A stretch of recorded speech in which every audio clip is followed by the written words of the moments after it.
Ziyech is finished. I don't care that he scored that goal against Malmo, which was really a tap-in, and that goal was completely made by an outstanding cross by Hudson and Odoi. He's finished. He's finished. Also, just side notes. Ten Hag, De Ligt, Frenkie de Jong, Ziyech. Look at how these guys have performed ever since leaving him, man. They're looking sus right now, man. I mean, it's real. Is it the players or is it the coach? Was the coach just that good? It's the coach. No. It's the coach. I still think that they're still quality players. Yeah. But the fact that they've struggled so much in other teams shows you just how good Ten Hag was and how much they reliance on his system. Thing with Ziyech is this. Because I remember seeing Ziyech at AFCON. And I was like, bro, this guy isn't as good for Morocco as he is for Ajax. And now seeing him here, and even guys who watch Ajax, like I think an Ajax supporter told me on Twitter, Ziyech likes several players ahead of him. Yeah. And several options. When he doesn't have that, he is one-dimensional. So cutting that diagonal cross, cutting, and that's all he has. And he spams it. He just spams it all the way. I'm like, bro, do you have any other thing in your game? Do you have any other options in your game? Because once you do this, look, we're talking about top-level football. So guys have a 101 MO on players. So when guys are preparing for Chelsea, they're like, Ziyech is starting, bro. We know exactly what this guy's going to do. Yeah. So defender, right back, watch for that ball that he does on the diagonal because he's not going to try and beat you 1v1. I think I've only seen him cross with his right foot once. And that's it. So my thing is, I don't know how you feel. I just feel that, it's a flop. He's felt like it was just like write-off, complete write-off. My feelings of when we signed Ziyech. Obviously, that was an incredible window. And he, for me, other than Thiago Silva, that was my favourite signing that summer. And obviously, we had to talk about the season doesn't start till Ziyech comes back because he obviously delayed late from pre-season. I guess the season never really started because he did nothing the whole year. But it's a shame. It's a shame. I think what I've learned from Ziyech, obviously now going back and watching some of his Ajax games, and obviously watching him for us, you're right. He does like to be behind the play a bit where he's got runners ahead of him that he can pick up with passes. Like when he's one of the final men in the attack, he's not really got great movement in behind. Like we saw him try and work a little bit on that with Malmo. He made one good run in behind in the first half, but that's not his natural game, which is the issue. The system is just not built for him. Yeah, so he's a system player. Yes. That's when I looked at it, he's a system merchant. Now, what I would say, again, I'm not turned by the fact that he scored against Malmo or he hit the post twice against Newcastle, but he is different in a sense that I think that's where we were still right about the type of player that he is. He's a difference maker in a sense that he's a high volume or maybe high risk, high reward type of player where he's going to try and throw a lot of mud at the wall and hope something sticks. And ultimately, we do need a player like that because, again, Man City have a De Bruyne who does that. Man United have a Bruno who does that. Again, I'm not a fan of Bruno, but that's the type of player he is. And it's effective because you put up numbers that way. Ziyech, unfortunately, isn't on their level. Which is the shame. But at the same time, he does at least bring that element to him where he can have... I don't think he was great against Newcastle, but again, he hit the post, I think twice, had a goal disallowed. So he takes shots, maybe sometimes where he shouldn't do, but at least he takes that kind of risk, which is what we need because, again, we'll get onto the likes of Havertz, Mount, etc. But obviously, we do like that kind of individual brilliance where somebody can just take the game away from the opponents in a moment. So I think he still has something to offer this season, but... Oh, so you're still keeping faith in him? Oh, no. I'm saying that he can offer moments while guys are injured, but as soon as the big boys come back, Lukaku, let's see how Pulisic does, or even him, I've got questions about. Then we've got to ship him back to Amsterdam or something. Now, this is a more worrying one, man. Rudiger. You see... I'm not worried. I can't lie. I don't see him leaving. Bro, you see, when you deal with this kind of stuff, man, you have to. Maybe you know how people say glass half full, half empty. Well, screw it. Maybe I'm a half empty guy. Always prepare for the worst situation. So you have to just say, what if there's a real possibility that I'm not happy with this contract? I'm already hearing that Marina are already looking for guys to replace it with. So they're saying that either you accept this or you don't. Already guys like, I am one of the most important players in this team and I'm crucial for the system. And this money isn't showing how crucial you are meant to be. And I just don't feel the higher-ups value Rudiger. So they're like, bro, we're not going to pay you more than what we think you are worth. And you can't dictate things. And I feel that if Chelsea lose Rudiger, it's not the end of the world. It's a sizable loss. But I just feel that Timo Werner, I think, is the third highest paid player at Chelsea. Yeah. Either second or third highest I paid. think it goes Kante, Kepa, and Werner. I haven't seen where Lukaku fits in that order with his obviously his signing, but obviously Kepa because he signed a 7-year deal.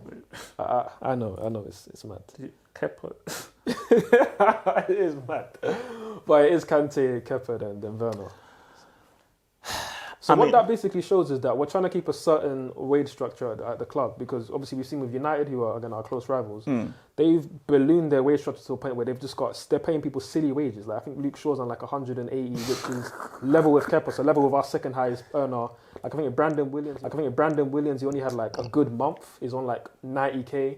Like just little things like that. But obviously now he went to Norwich, but before he left, like they had to get him off the wage bill so that they could afford again signings like Ronaldo, Cavani, all these players who they got on ridiculous wages. Marina is a very good businesswoman, but I feel like what she is doing right now is she's undercutting Rudiger and obviously Christensen, who both have contracts up for renewal. And I just feel like eventually they're going to get it right. Maybe they tried to lowball them at the start, and obviously Rudiger isn't having that because, again, he has the right to have that ego because he's had an amazing year. Amazing year. So I feel like they will strike a deal eventually. Now, when you think of what teams could buy him, potentially buy him come into the I'm hearing Real Madrid as well. Real Madrid potentially too, because they're having maybe issues with Militao. Obviously, Nacho isn't the greatest, and they want a proper centre-back partner for Alaba. Or maybe they might even move Alba into midfield. But I feel like Bayern's the one that kind of scares me because Upamecano is terrible. That guy is a fraud. Yeah, he's awful. And obviously you've got Sule, who's a bit stiff and slow. And obviously for the way that they like to condense the pitch, press you high, they need pace. And Rudiger's one of the fastest. Rudiger. I feel like he'd be really good for Bayern. He would be. But ultimately, I feel like we will strike a deal because, again, the champions of Europe, we're currently top of the league. I feel like he wants to stay. His priority would be, his first option would be to stay, just on the money that he deserves. And I feel like eventually we'll be able to. Because I think for Rudiger, of course he wants, but it's like, you can see people can say, "Oh no, don't be greedy and so forth." Like it's not really about being greedy. It's about what you feel your worth. It's business. So basically, if let's say, I know, of course I can perfectly live off of this, but if I know a player is on X, I'm on Y. I'm like, I do more than that player. Yeah. So why? Because it is what it is. Payment is based off value. Cristiano Ronaldo is the best paid player at United, deservedly so. Messi is the best player at PSG, deservedly so, based on their contributions and how much people value them. So we are paying you this every week because, bro, you talked about how you're hopefully to get a promotion at your job. Why are you going to get a promotion? Because people think that you are doing a lot, your work is improving. Yeah. So as you get a promotion, you get a higher wage packet, and a higher wage packet is because of how much better you are doing and how much they value you. So the senior guy, the senior manager is going to get more than the junior manager. The senior manager gets paid more because they value his work more than the junior manager. So it's what it is. But the funny thing is right now, the cleaner's getting paid one of the most money in Kepa because other than some penalty saves, which fair play you're given that, I mean, it is mad. Bro, man's on 180 bags, a week. Right. you know how they say don't counter another man's pockets? Screw that. No, I'm gonna. That must happen a lot in football, and especially when Rudiger's playing out of his skin. For me, he should have got centre back of the year instead of Diaz. In Europe. So you're and then I think they offered him 115 to start with. It's like, what is that? Wait, so how much is he on now? I would have to check that. I think he's on 100. So again, this is the thing. I think he's on 100, and I think with Christensen, first of all, with his offer, apparently in the news they said that they offered him less than what he's currently on. How does that make sense? When you've had the season that Christensen had.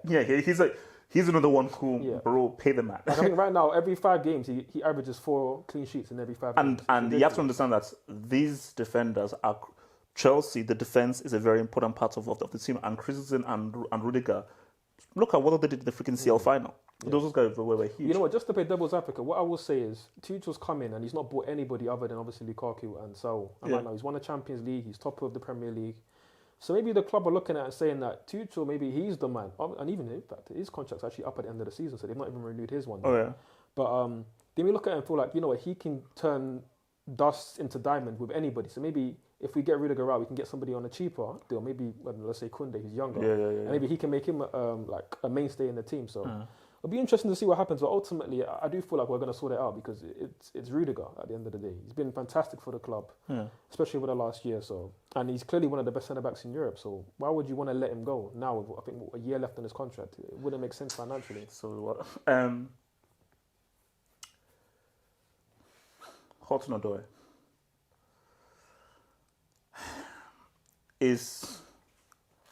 have they now finally accepted and figured out that, bro, play this mofo in the middle because this guy can dribble, he can take men on, he's 1v1, none of that wing back crap. Play him because see, this is the issue, and it's good competition. So there's competition for those players, the two players in the hole. Yeah. Havertz hasn't been popping off, and we're going to talk about Havertz and so forth. You have to. For Hudson Odoi, bro, did you see that pass he gave to Ziyech? Money. That was, and this is what I always say to people, like, see, use your brain. Bayern Munich, you say Bayern Munich are one of the biggest clubs in the world. Yep. They're one of the best ones in the club. Why would Bayern Munich go in twice for this guy? Not once, twice. Bayern Munich have incredible eye for talents and so forth. So the fact that these guys are going in twice, Chelsea, are you dumb or are you stupid? Surely, then you know that this guy is extremely good, and they feel like, oh, we can take this guy to the next level. Because I know for a fact, Hudson Odoi goes to Bayern Munich 2 years, he's one of the best players in this position. Fact, 100%. Because I think that Hudson Odoi has more ability than Kingsley Coman, and he's more because they're very similar. But Hudson Odoi is more explosive and has more skills. So, do you think Tuchel has finally realized that this is an extremely talented kid that needs a whole run of games and can offer Chelsea something totally different, especially when you're not playing against deep blocks and very defensive teams? In a word, no. I don't think he's learned that. I feel like he's just stumbled across playing Cho at left wing because there's injuries right now. And that's why I'm not going to get too ahead of myself, although I'm very excited by what I'm seeing because this is Hudson Odoi playing in his best position. Yeah. Like, he was always going to perform. He was always going to put up numbers, goals, assists, but more than that, just actually perform like a top winger should at a top 6 club. Because he's got that ability. Again, I always said it at the start, he's on the same level as Phil Foden and Greenwood in terms of talent when they were coming through. In fact, he was actually more highly touted than both of them. Yeah. Sancho wasn't even in that discussion growing up. Yeah. Like, he was always the star boy of English football from that age group. But then look at Foden, he has Pep, and Pep believes and trusted him. So exactly. Whereas with Tuchel and obviously Frank Lampard, he done him even more dirty. Like, he's not been given the opportunity at all. He's not been given the opportunity. I didn't want to say this and everything and so forth. I shouldn't have put Lampard back into it. I'm just saying it because there's a part to look, it's a guy racist. No, we're not doing this. He's a racist. Does he have a racial? We're not doing that one. We can have that combo with Terry maybe, but we're not putting Lampard in that one. All right, okay. But I hear you though, Lampard's made some mistakes. But he's really good friends with Terry, but okay, fine, all right. So you're saying? Look. I hope Tuchel's learned and he can see that this guy's performing. Just give him minutes and he'll perform. And when Werner comes back, we're going to talk about Werner. We have to talk about Werner. Werner, Pulisic, they can't displace this guy while he's performing like this because he is performing. He's looking like the English version of Neymar when he was younger. And I'm saying it right now. I told you this years ago and I came on the channel. This is Project Neymar. Who? Hudson Odoi. He's going to be the next Neymar if he gets the chance. And I'm saying this now, and I said it to you back then, I'm going to say it to you now. He's going to be the closest thing this country's ever seen to Neymar, 100%. If he's given the minutes, and whether he gets a chance at this club, where he has to move, he'll be that. Why you look shocked? Now, I talk a lot of crap about Neymar and so forth, and I am you do. You and do. I am abusing on something, but Ford, you know that Neymar has the highest score on the eye test. You know that when Neymar got introduced, people thought this is going to be the next best player in the world. Yeah. So what you're saying is that Hudson Odoi can at one point be regarded as one of the best players in the world? Yeah, he could be. He could be on a top 10 list on the Ballon d'Or. He could be. Now, bear in mind I said the English version of Neymar. He's never going to have the natural source, favela skills. He's never going to have quite that. But in terms of like what I just see from a youngster, like removing all the cap and everything, obviously following the kid for many years, like he's got such a high IQ level for a young kid. Because you look at, let's say, Rashford growing up, there's obviously a lot of pace and power. I get the ball, let me do some skills, cut inside, shoot. a lot of poor decisions, but maybe it was explosive at times and it could work. With Hudson Odoi, he's not selfish like that. He plays for the team. He's got such a high ball retention. Like, he averages 90% pass accuracy all the time. And that's very rare for an attacking player. Normally they're like in the mid-80s or maybe even the 70s. Like someone like a Bruno averages sometimes 60% pass accuracy. Like when you look at Hudson Odoi, he always keeps the ball. He always makes the right decisions. You look at that goal the other day against Malmo. Like the combination play was incredible. The flick, like that flick was Hazard-esque. Like flick round the corner, he make the run. And then even like the look up to make sure that Ziyech is onside before he plays the pass. And the perfectly weighted pass. amazing cross. I call it was a delivery, bro. It wasn't even a cross. It wasn't a pass. It was a delivery, First class delivery. Is it DHL, man? Yes. DHL. Bro, he's money, bro. And I'm telling you, I backed him from day one, and I'm going to keep backing him and saying that if he gets the opportunity, he will show everybody to be one of the best talents this country's ever seen. Will Southgate see that, though? I don't care about Southgate. Right? Ban Southgate. He needs to get sacked. Southgate out. I've been telling man from day. This guy is a fraud. And he showed that in that penalty shootout. He got the 3 Lions to the final. And then what did he do? He put 3 young lions. Young black lions. He put 3 young lions in, like, bro. Okay, I don't even want to bring this up. But now we brought it up. Southgate, you missed a penalty. You missed a penalty, a huge penalty in a penalty shootout. You should know what that pressure is. Yet you decided to put 3 young kids up there who just happen to be the same colour as us. So what's going on there? Yeah. Anyways, and then also you're not accepting Greenwood back into the squad because he had that infraction where I think he saw some ladies in, I don't know, Slovenia or whichever country. Oh yeah. But then also doing that same thing was Foden, who actually has a mistress, or actually has a wife, so should I say. But yeah, Foden's now back in the squad, and he was the golden boy for the England team at the Euros. So Foden's back in the picture, but not Greenwood. What's that all about? I call that Queen Lizzie tax, man. Lizzie tax. For real. But back to Hudson Odoi, he's the truth. And he needs to continue playing because at left wing, he performs, bro. Like our last 3 games, he was involved in the opening goal in all of those games. He made the run against Norwich, which set up the space, and then crossed the ball and came out to Mason Mount, scored a great goal. Newcastle in a game that was looking tight. It was looking tight for quite a while. He's the one who broke the lines, went past 2-3 players, crossed it to the back post. Then Reece James scores that beautiful goal. And obviously the goal he scored against Malmo, the goal he created against Malmo. He's quality, bro. Like, and I'm telling you, if he keeps getting the chances, he will go on to be one of the best players in this league. And I said it, so I'm going to stick by it. And I do truly believe he can. He will be on a top 10 list of a Ballon d'Or.